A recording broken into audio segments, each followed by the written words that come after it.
So at a very young age, you and your siblings end up going to foster care, right? So that's back, yeah, back in the day. Only for a few months though.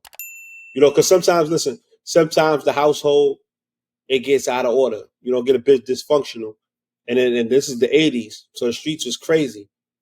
You know, so I'm just blaming on the '80s and the environment, the economic conditions where we from. Just caused a lot of pain when it came to how the streets looked. I remember going outside and you just see crack valves all in the puddles and water, and everybody was smoked out. And I'm not saying the parents, but I'm just saying in general, just like it was a crazy time. So we wasn't in foster care for long though, a couple months, literally a couple months.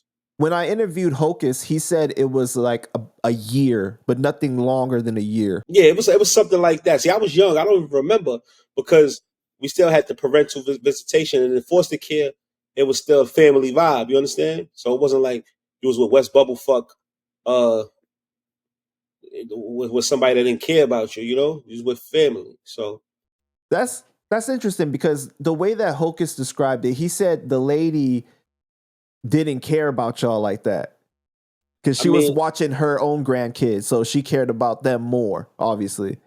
it depends. It's two sides to every story. I mean, I that lady was all right.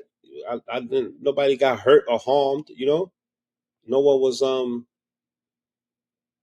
abused or nothing like that. So the So experience for you wasn't too bad. yeah, it was just like you wanted to be around your immediate family, but at the end of the day, I knew I wasn't going to be there for long because I was still in contact with my immediate family. You understand? Right. So this lady was just a stepping stone to get back together. Um sometimes you gotta go away to make a comeback, man. And that's what happened.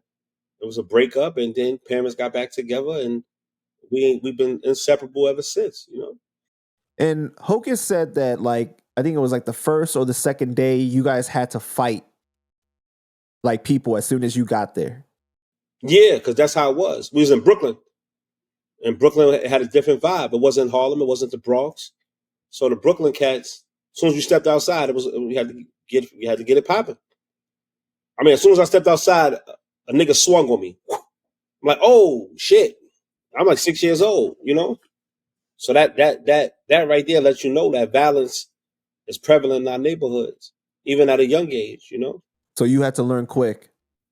You had to learn. It was forced to learn. It was either that or you got to protect yourself or you gonna get fucked up. Wow.